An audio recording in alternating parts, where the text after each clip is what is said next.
홀 아버지 밑에 있던 두 남매가 버림을 받아가지고 고아원에서 자랐습니다. 늘 이 남매의 마음속에는 아버지에 대한 울분이 쌓여 있었어요. 나이가 좀 들어가지고 그래도 아버지라고 하니까 한번 만나러 가자. 가서 아버지를 만났는데 아버지 얼굴이 너무 흉물스럽게 되어 있는 거예요. 상처가 났는지 몸 얼굴을 알아볼 수가 없게끔 아버지가 있는 겁니다. 이 남매는 그런 아버지가 너무 싫었어요. 그래서 아버지 보자마자 헤어졌습니다. 다시는 우리 아버지 안 본다 하고 남매가 아버지를 등지고 살았는데 어느 날 연락이 왔어요. 아버지 돌아가셨다. 가야 될까 말아야 될까 고민을 하다가 그래도 홀아버지인데 우리를 버렸을지라도 아버지는 아버지인데 가야지 라고 해서 두 남매가 장례식장을 갔어요. 그랬더니 거기 있는 분이, 관리하시는 분이 아버지의 유언이라고 얘기를 하더래요. 뭐라고 하냐면 절대로 화장시키지 말아달라고, 자기를 절대 화장하면 안 된다고 유언을 남기더래요. 근데 남매는 어떻게 화장 안 하면 어떻게 할 거야? 땅을 사는 것도 아니고. 그래가지고 소용없다고, 우리 아버지하고는 상관없고 그냥 화장시켜달라고 해서 화장을 했습니다. 장례를 마치고 이 두 남매가 집에 이제 아버지 살던 집 어떤 것인가 하고 이제 유품을 정리하러 왔어요. 이렇게 정리를 다 하는데 아주 오래된 낡은 일기장이 하나 보였습니다. 이게 뭐야? 이렇게 넘겨보는데 아버지가 지금까지 살아오면서 썼던 일기들이 쭉 기록됩니다. 근데 어느 한 페이지를 딱 넘겼는데 이 남매가 넘길 수가 없어. 눈물이 맺혀서요. 오늘 우리 집에 불이 났다. 너무 불이 많이 활탈타서 소방관도 와서 어떻게 할 수가 없더라. 그러나 저 방 안에는 내 사랑하는 아내가 있고 내 사랑하는 남매가 있다. 소방관은 나를 보고 들어가지 말라는데 나는 우리 남매를 버릴 수가 없다. 그래서 나는 목숨을 걸고 뛰어 들어갔는데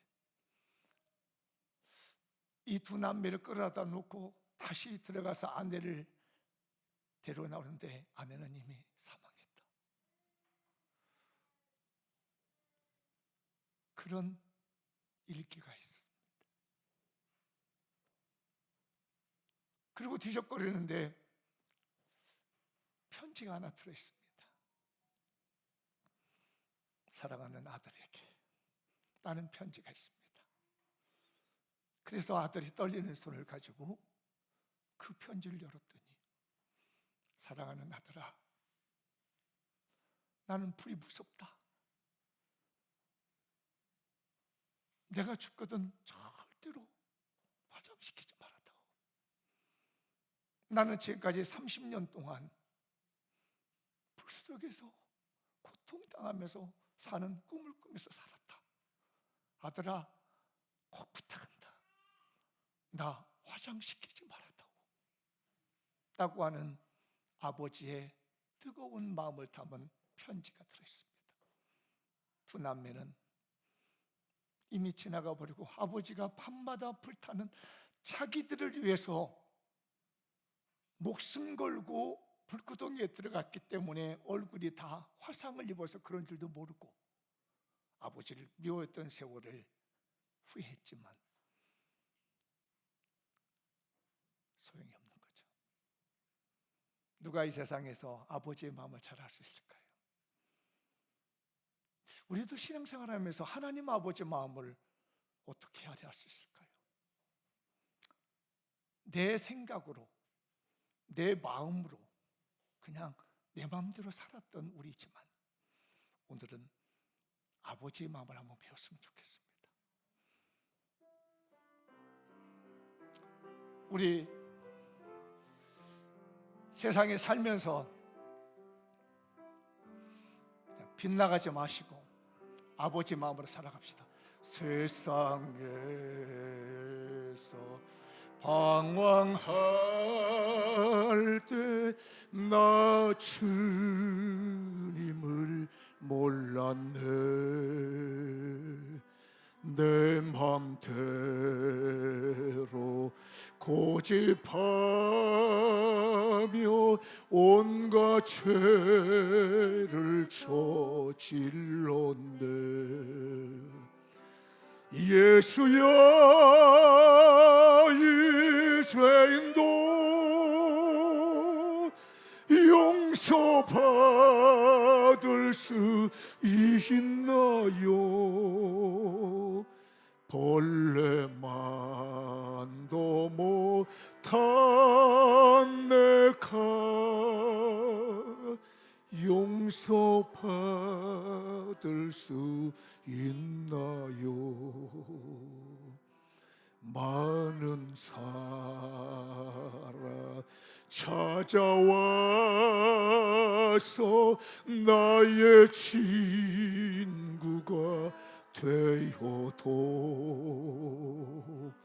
병든 몸과 상한 마음 위로받지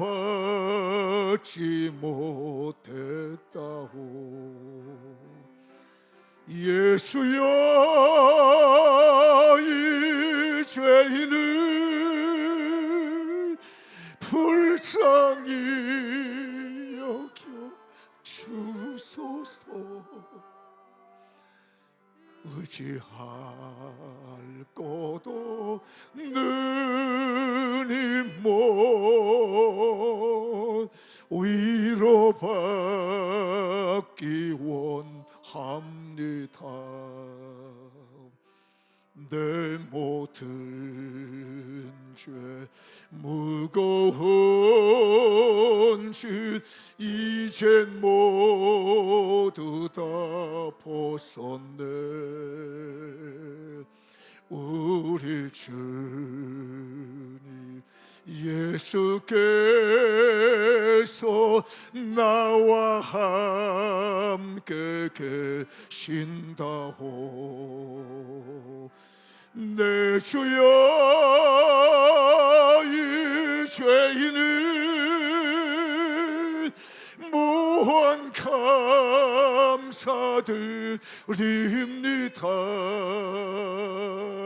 나의 몸과 영혼까지 주를 위해. 우리 1절 한 번만 더 해볼까요? 세상에서 방황할 때, 세상에서 방황할 때 나 주님을 몰랐네. 내 맘대로 고집하며 온갖 죄를 저질렀네. 예수여, 이 죄인도 용서받을 수 있나요? 벌레만도 못한 내가 용서받을 수 있나요? 우리 3절 한번요. 내 모든 죄 무거운 짐 이젠 모두 다 벗었네. 우리 주님 예수께서 나와 함께 계신다고. 내 주여, 이 죄인은 무한 감사드립니다.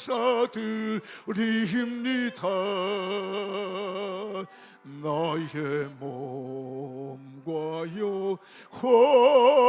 영혼까지 주를 위해 바칩니다.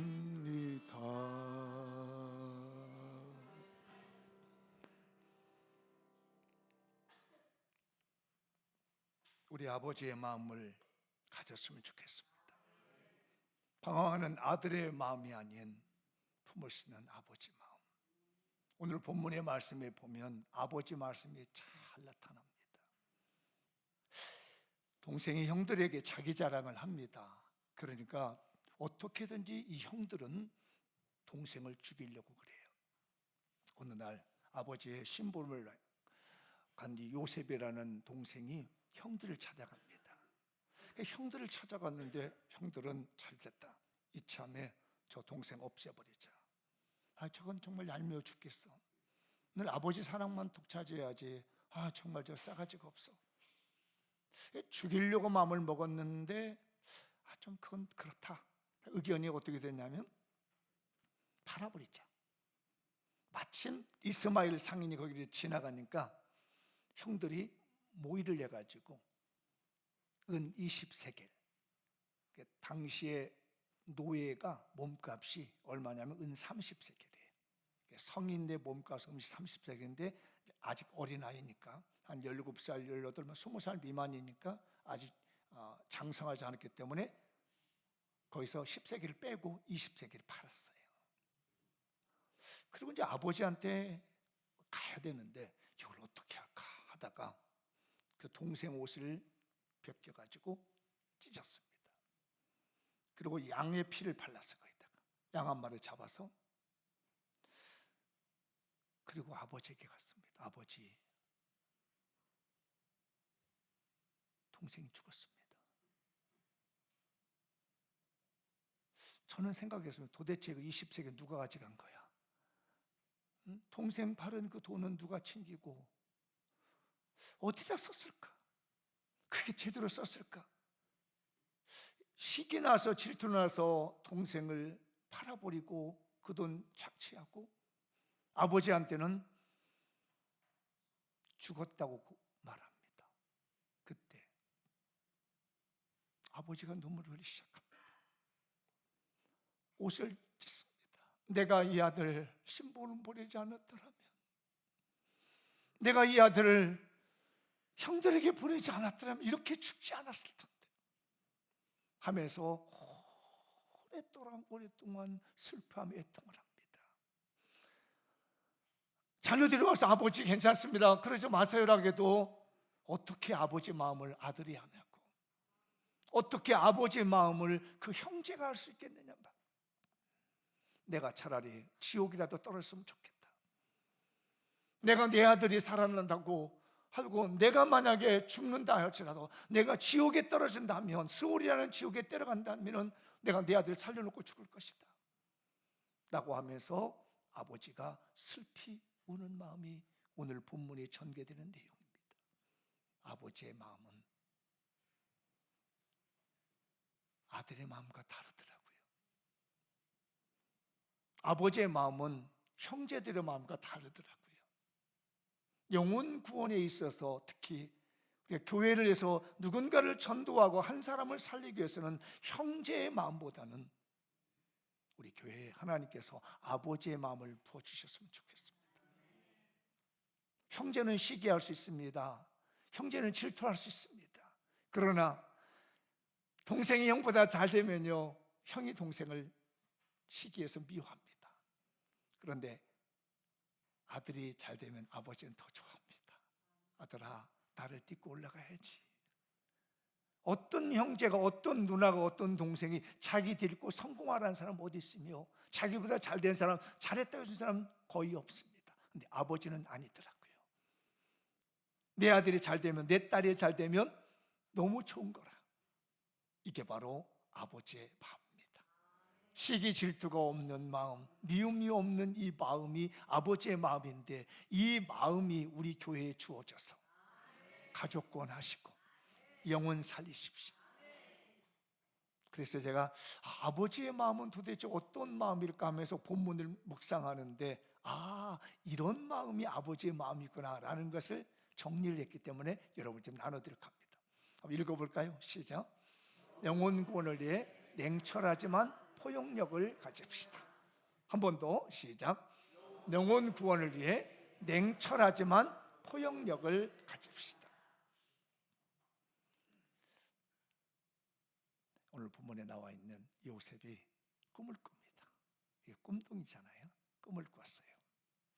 그러고 보니까 뭐 해와 달이 별이 자기한테 절한다고 그러고 뭐 11곡 식당이 뭐 자기에 절한다고 막 자랑을 합니다. 그게 이제 오늘 말씀이죠. 그때 자랑질을 막 해서 꿈을 꾸고, 그러니까 이거 정말 어떻게 말할 수도 없고 아버지가 난감한 거예요. 막내둥이 아들 12 중에 11번째 막내둥이가 막 말하는 거야. 형들이 나한테 절할 거야. 아버지가 나한테 절할 거야. 봐봐, 이제 봐라, 이제 봐. 내가 꿈을 꿨는데 이러더라. 비운 짓만 하는 거야, 이게 막내둥이가. 그래서 우리가 읽은 말씀이잖아요. 아버지가 딱 꾸중을 합니다. 무슨 얘기하고 있어? 왜 그러냐면 우리 사회도 그렇지만 그 사회에도요, 위계 질서가 분명했습니다. 위계 질서가 분명해가지고 어떻게 감히 형님이, 맏형이, 장형이 막내 동생한테 절을 해? 이건 있을 수 없는 얘기입니다. 유대 사회에서, 이 사회 고대에서 절대로 받아들일 수가 없어요. 근데 그 말을 하니까 아버지가 집안의 위계 질서를 잡으니까 탁 혼냅니다. 원래 아버지가 요셉을 굉장히 사랑한 거 아시죠? 근데 냉정하게 탁 칩니다.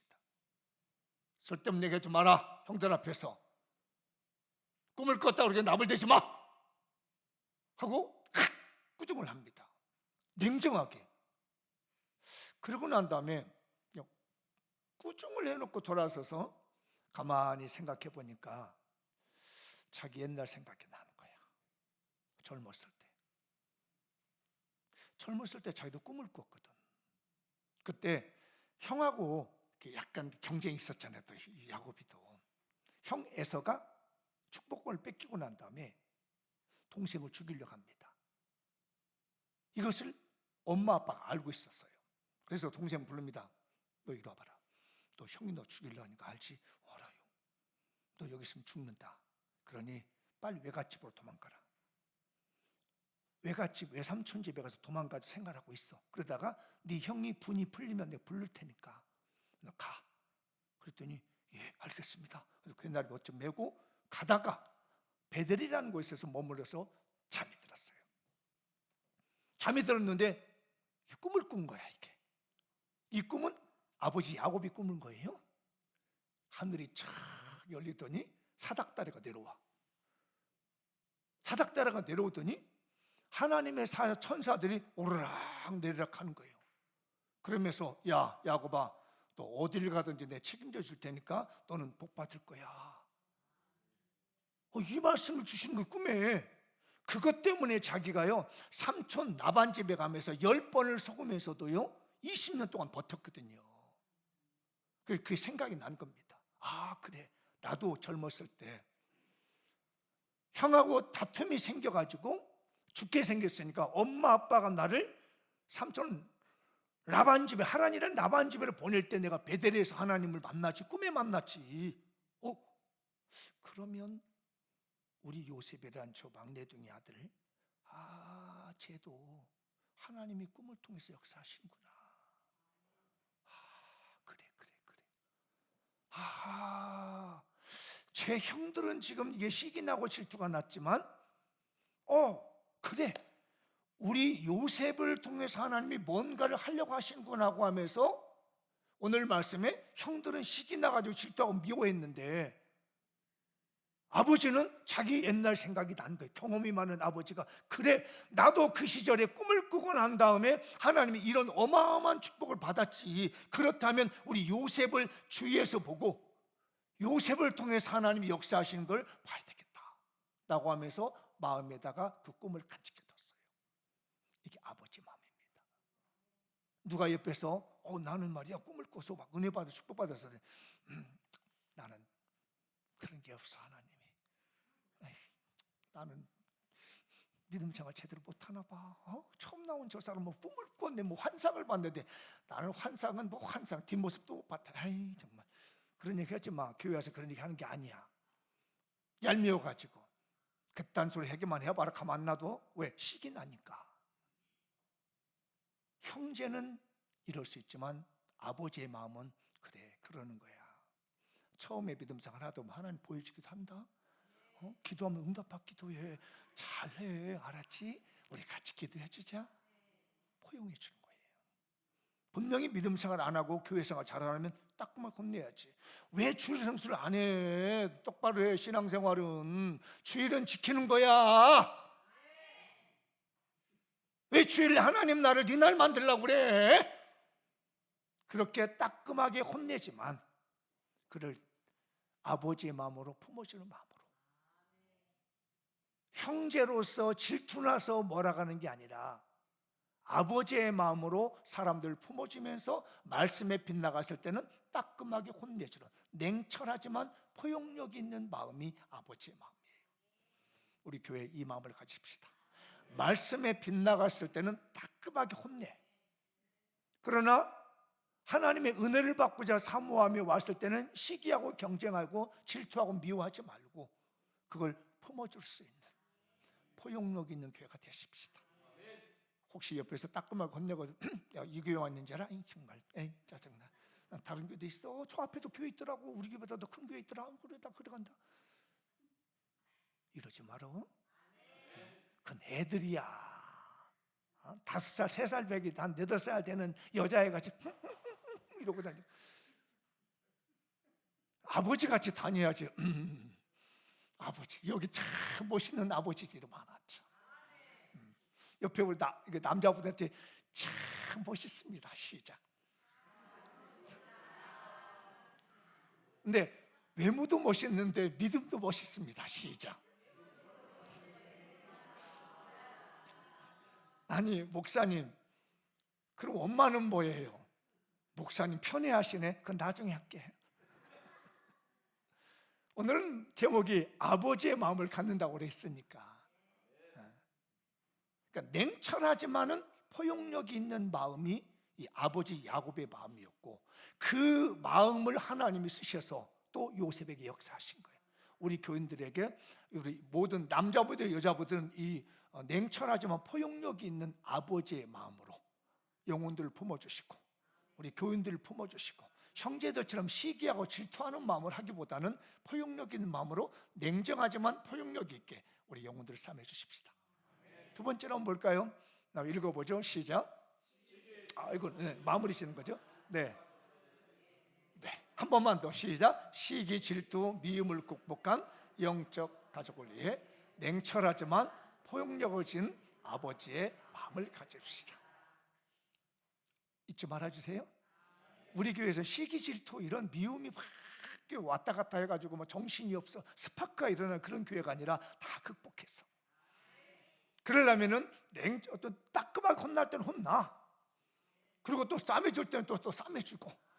이 마음 잊지 말아 주십시오.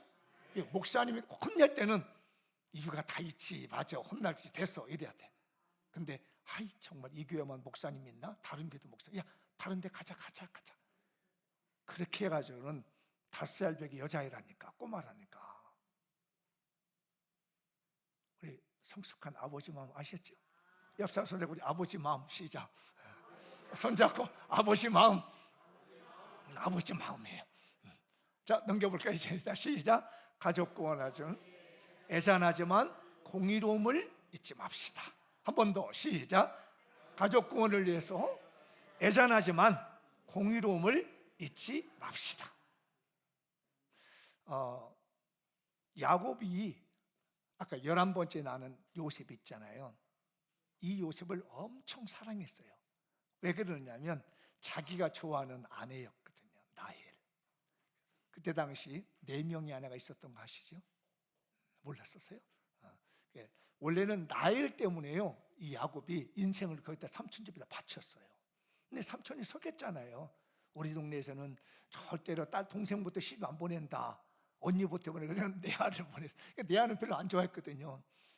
뭐 비라와 실바라는 또 이런 아들을 못 낳으니까 또 아들 낳는다고 또 경쟁해가지고 나일이 이제 나중에 아들 낳은 아들이 요셉이에요. 그러니까 그때 나이가 한 91세쯤 되었대요. 어마어마하죠? 그러니까 나이를 통해서 요셉을 낳는 나이가 91세. 어떻게 여기 91세 넘으셔서 아들 한번 낳아볼까? 그러니까 요쯤 낳고 또 자기가 그렇게 사랑했던 그 아내를 낳기 위해서 20년 가까이 7년 14년을 무보수로 일을 했었던 거, 그 여인 얻기 위해서요. 그래서 난 아들, 그것도 바로 난 게 아니라 나도 한 시간 보내다가 겨우 얻은 아들이 요셉이라. 91세 정도에 난 아들이니 얼마나 이쁘겠어요. 우쭈쭈쭈쭈쭈쭈 뭐 이러고 다니고 땅에다 안 놓는 거야 이거. 내 아들.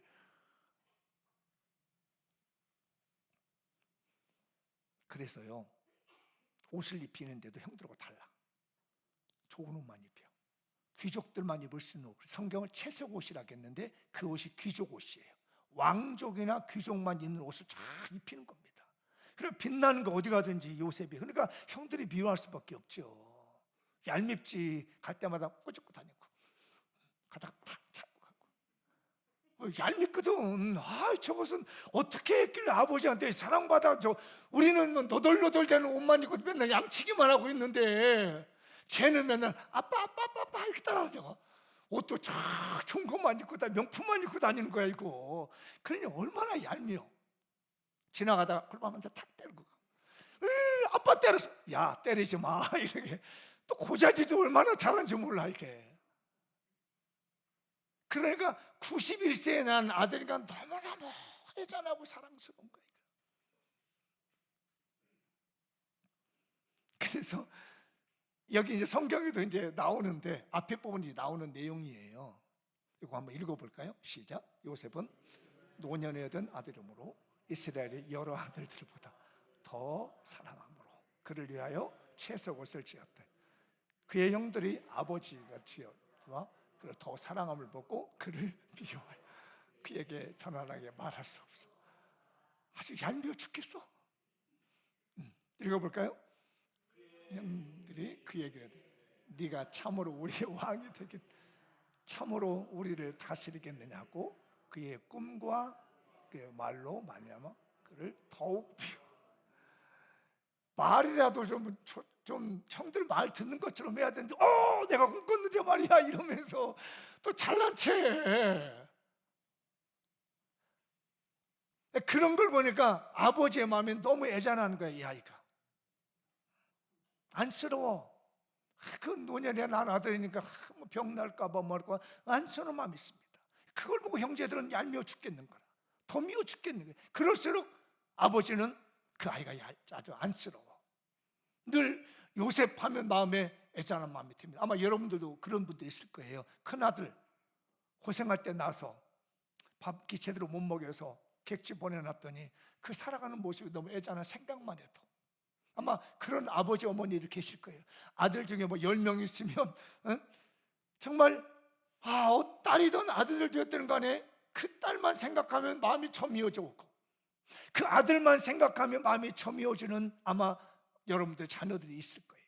그 마음을 조금 이해한다면 야곱이 왜 이렇게 요셉에 대한 그 집착을 하고 있는지 그 마음을 했었는데 남들 형제부터는 맨날 우리 엄마는 큰아들밖에 생각했나. 우리들은 찬밥이야. 우리 어머니도 그러더라고. 옛날에 농사 짓는데 신기하대. 그거 농산물 이렇게 좋은 걸 다 골라가지고 따로 놔둬. 그리고 큰아들이와 큰며느리한테 이러라 하더니 그거 주는 거야. 그리고 나머지는 알아서 가져가. 나머지 흠 생기고 있는 거는 야 너 가져라. 말을 못해도 정말 회개하시라 라고 하면 속상하겠지. 근데 그거를 받아들이기까지가 쉽지 않았습니다. 이게 형제이기 때문에. 부모님은 그게 보기 좋은 거야. 그러나 형제는 그게 싫은 거야. 늘 그 아들만 생각하면 마음이 짠해. 시골에서도 보면 밥을 먹다가도 가끔 울어. 왜 눈물 적신가 했더니 그 아들이 그걸 좋아했었던 거야. 이거 이 먹는 음식을 좋아하다 보니까 그 아들 생각나가지고 아이고 밥 언제들은 먹고 있는지, 아이고 이거 어떨지. 이게 바로 엄마의 마음이고 아버지의 마음이더라고요.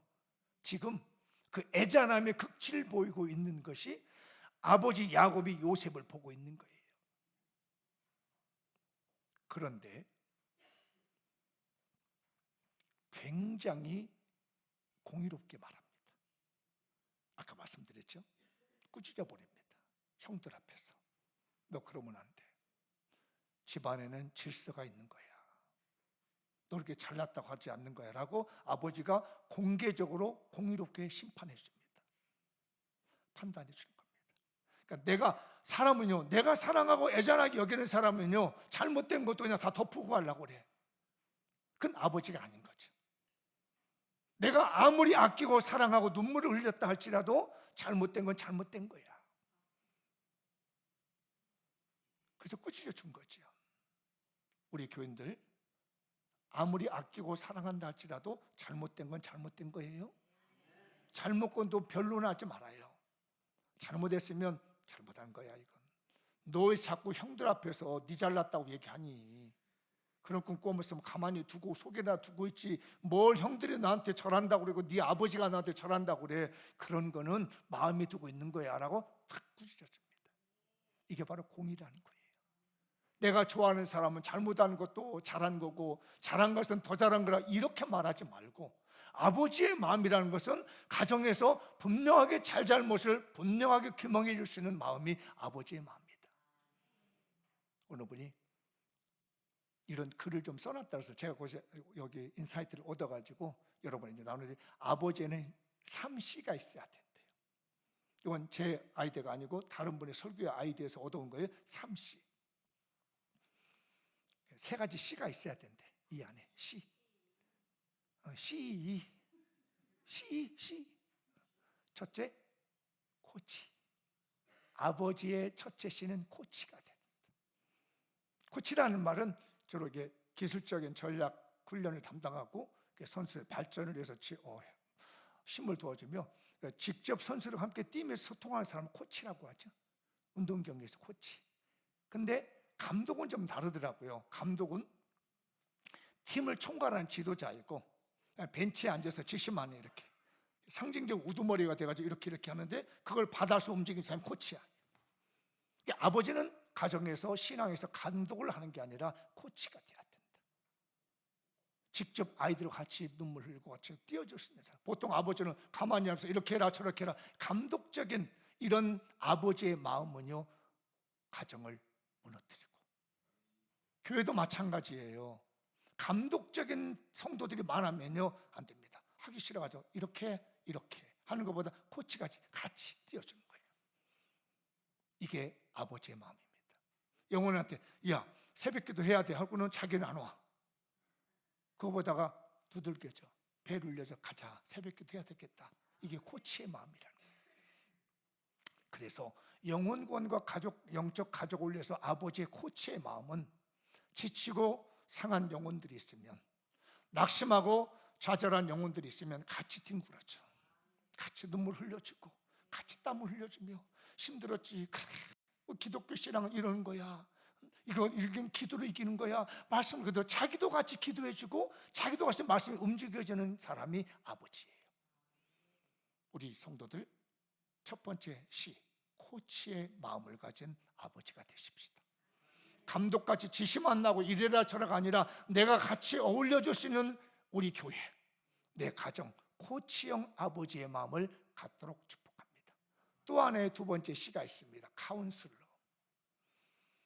상담자라고 하죠.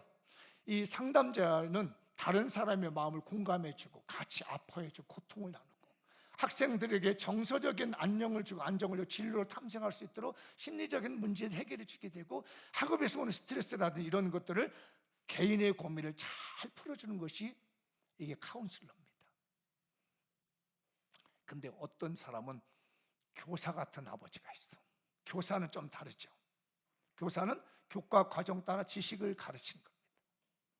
학생들로 하여금 규칙대로 살게끔 하는 거예요.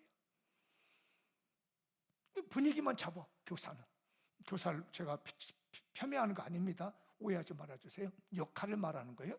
교사는 학과목만 잘 가르치면 돼요. 그러나 학교 상담 카운슬러 선생님 아닙니다. 이건 다 어떤 어려움이 있는지 들어보고 같이 고민해주고 방법을 찾아주지만 선생님이 카운슬러도 같이 하시죠.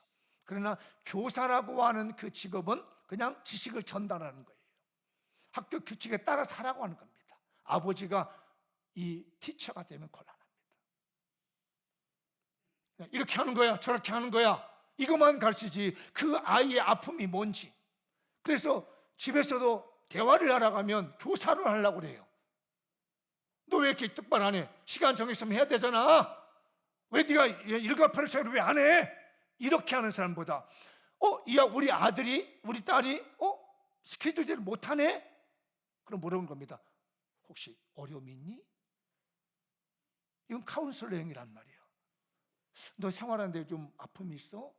혹시 얘기해 주시면 아빠가 또 기도할 수도 있잖아. 우리 이야기를 한번 해보자. 근데 교사형은 야! 계획을 했으면 해야지. 이게 뭐야 이거? 이렇게 말하는 것이 교사형이라는 거예요. 다시 말씀드리지만 제가 교사를 폄훼하려는 의미가 아니고 그 스타일을 말해준 거예요. 그래서 우리가 아버지의 마음이라는 것은 인생이 빗나가서 지옥 가는 다른 길로 들어가기 전에 예수님을 통해서 천국 갈 수 있는 바른 길을 들려줍니다.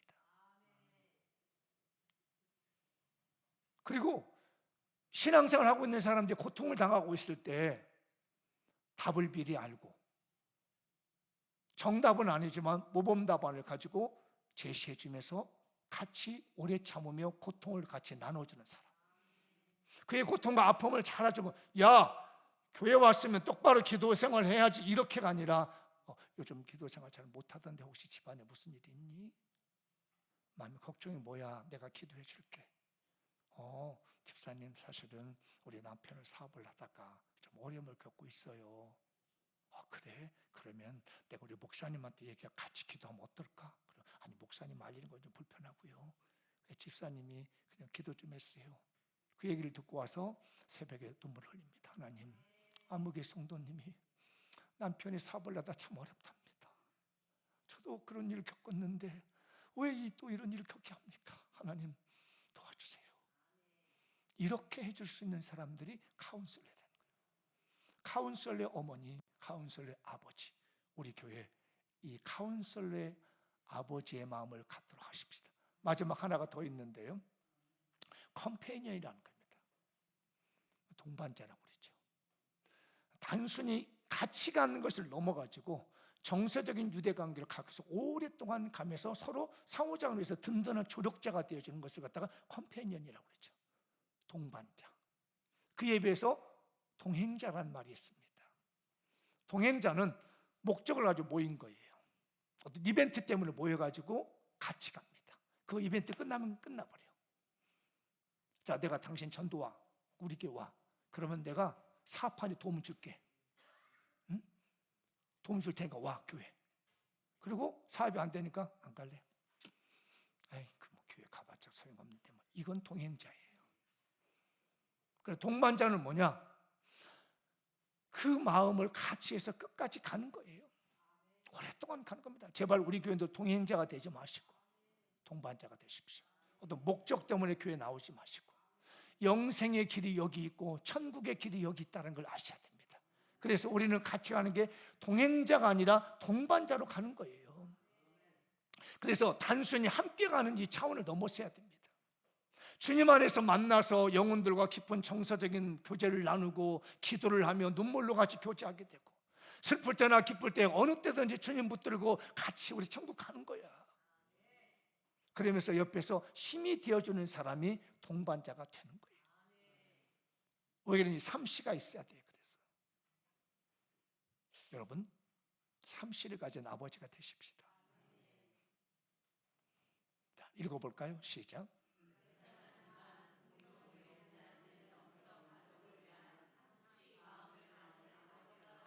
아셨죠? 삼시가 뭐라고? 첫 번째 코치, 두 번째 카운슬러, 세 번째 컴패니언. 우리는 요 삼시를 가지고 신앙생활을 하고 또 영혼들을 품어주시고 다독여 주시는 아버지의 마음을 가졌으면 좋겠습니다. 마무리 지어볼게요. 주님께서 주신 아버지의 마음으로 영혼 구원을 위해 냉철하지만 포용력을 가집시다. 가족 구원을 위해 애잔하지만 공의로움을 잊지 맙시다. 영적 가족을 만들기 위해 시기하거나 미워하지 않는 삼시의 아버지 마음을 가집시다. 코치, 카운슬러, 컴패니언이 됩시다. 영적 가족을 위한 아버지의 마음을 가집시다. 그것은 우리의 영혼을 구원하시기 위해 십자가에서 희생하신 주님의 마음입니다. 2026년 노원시도 백아붕 농론 오래 갑시다. 장미영교회 파이팅!